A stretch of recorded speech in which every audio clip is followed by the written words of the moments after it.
Hello बच्चों, मैं प्रीता कुमारी झा इस पहचान क्लास में आपका स्वागत करती हूँ, हार्दिक अभिनंदन करती हूँ।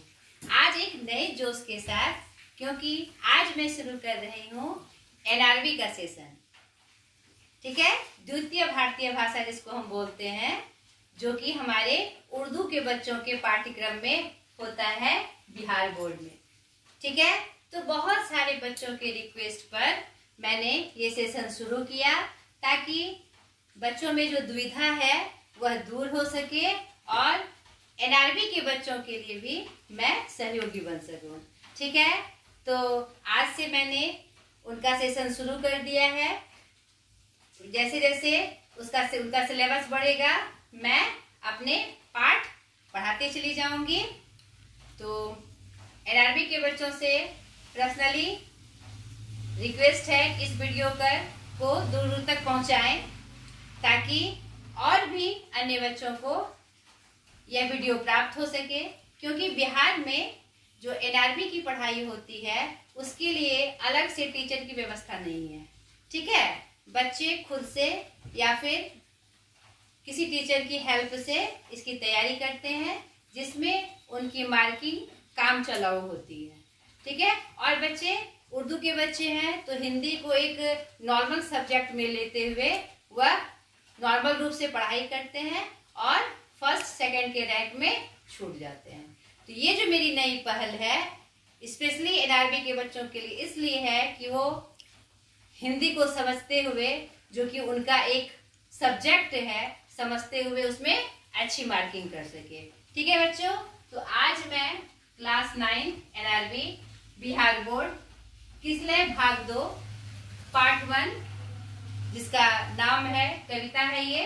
ठीक है, जिसका नाम है मानव बनो। ठीक है, ये देखिए, ये बिहार बोर्ड की ये किसलय भाग 2। ठीक है, यहाँ मैं आपको दिखा दूं, आपको किताब देख के समझ में आ जाएगी। आज इस पार्ट से हम इसकी शुरुआत करने वाले हैं। ठीक है, यह एक कविता है जिसके कवि हैं श्री मंगल सिंह सुमन जी। इसमें इस सेशन में हम जानेंगे आज कवि परिचय, पाठ परिचय और व्याख्या। ठीक है, तो पहले कवि परिचय की तरफ। इस मानव बनो कविता के कवि हैं श्री मंगल सिंह सुमन जी। ये आधुनिक युग के कवि हैं। इन्होंने शुद्ध हिंदी भाषा में अपनी कविताएं लिखी है और इन्होंने राष्ट्रीयता और देशभक्ति पे कविता लिखी है। ठीक है, आधुनिक काल आपको पता है ना कि हिंदी साहित्य मुख्यतः 4 भागों में बटा है। थोड़ा सा हल्का परिचय मैं आपको दे दूं। आदिकाल, भक्ति काल, रीति काल और आधुनिक काल। तो आधुनिक काल से जो पहले कविताएं होती थी वह क्षेत्रीय भाषा या लोक भाषा में जिस क्षेत्र के कवि लेखन का कार्य करते थे, कविता लिखते थे, वो अपनी लोक भाषा में कविता करते थे। शुद्ध हिंदी का रूप जैसा अभी हम देख रहे हैं इस कविता में, जैसे आप देख रहे हैं शुद्ध हिंदी, वैसा रूप उस समय नहीं था। कब तक नहीं था? रीति काल तक। आधुनिक काल में हमारे भारतेंदु हरिश्चंद्र जी ने हिंदी को नए रूप में प्रस्तुत किया, जैसे आज हमारी हिंदी है। ठीक है, तो ये हमारे श्री मंगल सिंह सुमन जी आधुनिक काल के कवि थे। इनका साधारण परिचय जान लें हम। इनका जन्म 5 अगस्त 1915 झगरपुर, जिला उन्नाव, उत्तर प्रदेश में हुआ था। इनकी मृत्यु 27 नवंबर 2002 उज्जैन, मध्य प्रदेश में हुई थी। कहा जाता है कि दिल का दौरा पड़ने से इनकी मृत्यु हुई थी। पेशा कवि थे, कविताएं लिखते थे, शिक्षाविद थे। शिक्षाविद मतलब शिक्षा के क्षेत्र में उन्होंने बड़े बड़े काम किए ताकि सुलभता से बच्चों को शिक्षा का अधिकार प्राप्त हो सके। और शिव मंगल सिंह सुमन, सुमन मतलब क्या होता है? पुष्प नहीं। इन्होंने राष्ट्रीयता की कविता लिखी, देशभक्ति की कविता लिखी, लेकिन एक टैग लगा के नहीं कि भारत की राष्ट्रीयता, भारत के प्रति। उन्होंने मानव के प्रति, यानी कि मानव की जो स्वतंत्रता है किस रूप में हो सकती है, उन्होंने उस राष्ट्रीयता को दिखाया। ठीक है, राष्ट्र के प्रति एक मानव कैसे उत्तरदायित्व होता है, कैसे जिम्मेदार होता है, उनका उन्होंने चित्रण किया। और देशभक्ति के रूप में मानव का जो उचित व्यवहार होना चाहिए, सही व्यवहार जो होना चाहिए, उन्होंने उस पर ध्यान दिया। ठीक है, और सही रूप से उन्होंने अपनी देशभक्ति निभाई। इनको बहुत सारे पुरस्कार भी मिले, साहित्य पुरस्कार मिले, पद्म भूषण से भी इनको नवाजा गया, भारत भारती पुरस्कार से भी नवाजा गया, जो साहित्य का एक स्पेशल पुरस्कार होता है। ठीक है बच्चों, ये उनका साधारण परिचय था। अब हम कविता की पंक्तियां देखेंगे और उसकी व्याख्या जानेंगे कि इस कविता के माध्यम से कवि क्या बता रहे हैं, क्या संदेश हमें दे रहे हैं। तो पंक्तियां, है भूल करना प्यार भी, है भूल या मनुहार भी, पर भूल है सबसे बड़ी, करना किसी का आसरा, मानव बनो मानव जरा। ये मानव समुदाय को जागृत करते हुए, ये मानव बनने, मानव से ही संबोधित है। ये अभी मैंने तुरंत बताया कि देशभक्ति का मतलब होता है एक अच्छा, एकदम सुगठित, एक अच्छा मानव बनना, सबसे पहले एक अच्छा इंसान बनना। तो वही कह रहा है, किसी से प्यार करना भूल है। आप मान सकते हैं ये, किसी से प्यार करना भूल है। कब? जब वो आपको महत्व नहीं दे रहा हो। है भूल यह मनुहार भी, जब किसी का हम मनुहार करते हैं किसी चीज के लिए, किसी चीज को मनुहार मतलब किसी को मनाना किसी चीज के लिए नहीं, बार बार उसका मुंह पोछा करना कि भाई कर लो ना, कर लो ना, तो यह भी भूल हो सकती है। लेकिन उन्होंने आगे की पंक्तियों में क्या कह रहे हैं, सबसे बड़ी भूल है जब हम किसी का आशा करते हैं। आशा किसी का नहीं करना चाहिए, किसी के आश्रय पर किसी की भी काम को तैयार नहीं करना चाहिए कि वह करेगा तभी ये काम होगा। ये सबसे बड़ी भूल है। अपने आप पे विश्वास होना चाहिए कि मैं यह कर सकता हूँ। ठीक है, किसी के आसरा करना कि वह यह काम कर देगा, यह हमारी क्या है, सबसे बड़ी भूल है। इसी के तरफ कवि श्री मंगल सुमन जी इशारा कर रहे हैं। ठीक है बच्चों, आगे देखिए, अब अश्रु दिखलाओ नहीं, अब हाथ फैलाओ नहीं, हुंकार कर दो एक जिससे थरथरा जाए धरा, मानव बनो मानव जरा। अब आपको आप क्या है इसको समझिए। आपको जो जिस भगवान ने, अल्लाह ने धरती पे लाया, किस लिए लाया? आप एक स्पेशल मतलब की चीज हो नहीं, जिसको धरती पर भगवान ने भेजा कि अब आंसू दिखाकर क्यों दिखाए हम किसी को आंसू, किसी के सामने अपना रोना क्यों रोए, यह गलत बात है। ठीक है, यह गलत बात है। किसी के सामने हाथ मत फैलाइए। किसी के सामने हाथ फैलाना क्या है, अमानवता है, तब आप मानव कहलाने के लायक नहीं है। ठीक है, हुंकार कर दो एक जिससे थरथरा जाए धरा। अब आपको अपनी शक्ति को पहचानना है कि आप क्या हैं। आपने जिस रूप में जन्म लिया है, एक मानव के रूप में, तो आप कैसे एक स्पेशल के रूप में हैं, उसको पहचानिए आप कि आपकी शक्ति क्या है। ठीक है, आप क्या हैं, मानव बनो मानव जरा। अंतिम पंक्ति में फिर वही कथन, मानव बनो मानव जरा। ठीक है, नेक्स्ट पंक्ति देखिए, उफ हाय कर देना कहीं, शोभा तुम्हें देता नहीं, इन आंसुओं से सींच कर दो विश्व का कनकन भरा, मानव बनो मानव जरा। कोई काम जब पड़ता है तो हम सोचते हैं उफ ये कैसे होगा, हाय यह कैसे होगा। ये क्यों करते हो भाई?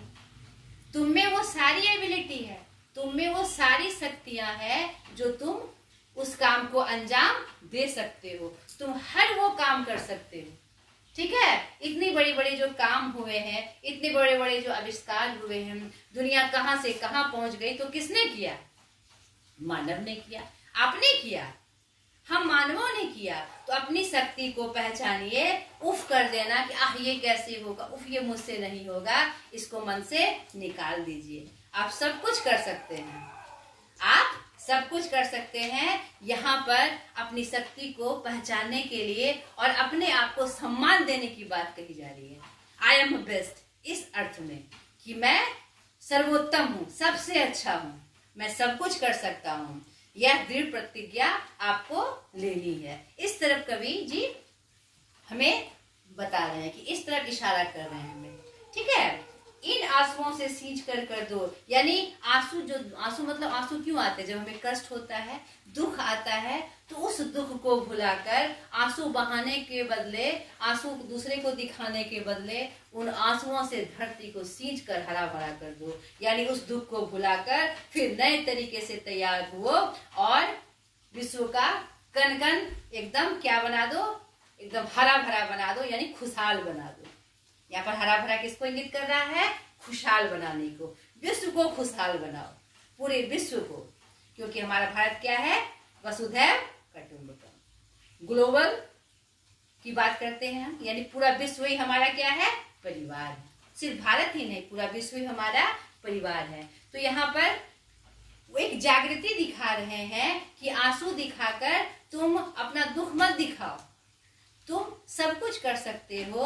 उस दुख को भुलाकर तुम मजबूती से आगे बढ़ो और पूरे विश्व में खुशहाली ला दो। तुम ये कर सकते हो, तुम वो कर सकते हो, तुम्हारे चलते पूरे विश्व में खुशहाली आ जाए, ठीक है। इसी की तरफ कभी इशारा कर रहे हैं, फिर कह रहे हैं मानव बनो, मानव जरा। तुम क्या हो? मानव के रूप में मानव का क्या परिचय है? मानव क्या है? नहीं, एक श्रेष्ठ प्राणी, सब प्राणियों में सर्वश्रेष्ठ। तो तुम मानव बन जाओ। ये रोना धोना, उफ करना, अफसोस करना, ये मानव को शोभा नहीं देता है। तुम्हें अब सही मानव बन के दिखाना है। अब हाथ मत अपने मलो, जलना अगर ऐसे जलो, अपने हृदय के भस्म से कर दो धरा को उर्वरा, मानव बनो मानव जरा। इस अंतिम पांच पंक्ति में कवि क्या कह रहे हैं कि अब हाथ मत मलो किसी चीज के लिए। अब कुछ नहीं हो सकता, अब कुछ नहीं हो सकता, ऐसा आपको नहीं करना है। आपको हाथ नहीं मलना है। आप एक क्रांतिकारी बन के क्रांति ला दीजिए। क्रांतिकारी क्या करते हैं? अपने काम से, अपने कर्तव्य से, अपने परिश्रम से स्थिति को बदल देते हैं ना। देशभक्त क्या होते हैं? असली देशभक्त क्या होता है? जो पूरे रूप को बदल दे। आज हमें आजादी मिली, कैसे मिली? क्रांतिकारियों के अथक प्रयास से, देशभक्तों के अथक प्रयास से। अगर वो प्रयास नहीं करते तो आज भी हम गुलामी में ही रहते। ये किसने किया? किसी मानव ही ने किया ना। फिर आप पीछे क्यों? आप भी कुछ भी कर सकते हैं। आप अपने शक्ति को पहचानिए। अब आवश्यकता पड़ गई है कि आप जानिए कि आप क्या हैं, ठीक है। अगर तुमको अब हाय नहीं करना है, हाथ नहीं मलना है, एक क्रांतिकारी बनकर क्या करना है? देश की धरा को, आपकी जो देश की धरा है उसको उर्वर बनाना है। यानी कहीं कोई भूखा ना रहे। उर्वरा बढ़ाना मतलब खेती की उपज बढ़ाना। क्यों? ताकि हमारे समाज में, हमारे देश में जो भूखमरी है वह मिट सके। हाय क्यों करें हम? हाथ क्यों मले हम? वो कर सकते हैं कि हमारे देश से जितनी भी समस्याएं हैं वो खत्म हो जाए, चाहे वो भूखमरी के रूप में हो, अशांति के रूप में हो, दुख के रूप में हो। हम ऐसे एक स्पेशल पर्सन है जिसको हम सब कुछ खत्म कर सकते हैं। मेरे में वो शक्ति है, मेरे में वो पावर है। तो हमको अपनी शक्ति को पहचानना है और इन सब चीजों का खात्मा कर देना है। नहीं, हाथ मलने के से कुछ नहीं होगा, नहीं उफ करने से कुछ नहीं होगा, अफसोस करने से कुछ नहीं होगा। हमें एक सशक्त भूमिका निभानी पड़ेगी, एकदम मजबूती के साथ आगे बढ़कर कि अपने देश को खुशहाल करे, इस विश्व को खुशहाल करे। हर एक्टिविटीज, हर चीज से वैसा बनना है। फिर अंत में कहते हैं कवि, मानव बनो मानव जरा। तुम मानव हो, नहीं तुम मानव जरा बन के तो देखो। तुम सब कुछ कर सकते हो, हर चीज आपसे संभव है। तो इस कविता की पंक्ति को पढ़कर देखिए, एक जोश आ गया। नहीं, हमें लगने लगा कि अरे सच में हम कुछ हैं। नहीं, हम कुछ भी कर सकते हैं। यस बच्चों, आप सब कुछ कर सकते हैं। सिर्फ एक कड़े मतलब प्रतिज्ञा की आवश्यकता है, अपने आप को समझाने की आवश्यकता है, मजबूती से आगे बढ़ने की आवश्यकता है। आशा करती हूँ इस कविता की पंक्तियां आपको समझ में आई होगी। क्या संदेश है कवि का, आपको अच्छी तरह से समझ में आया होगा। अगले वीडियो में इसके जो क्वेश्चन आंसर हैं यानी प्रश्न अभ्यास, उसकी चर्चा मैं आपसे करूंगी। ठीक है, आप इस कविता को पुनः पंक्ति बाय पंक्ति यानी लाइन बाय लाइन पढ़िएगा। आपको फिर जो मैंने इंडिकेशन किया, जो मैंने आपको समझाया कि इस क्या संदेश है कविता का, और आपको और अच्छे से समझ में आएगा। ठीक है, अगली वीडियो में इसके प्रश्न अभ्यास के साथ। बाय।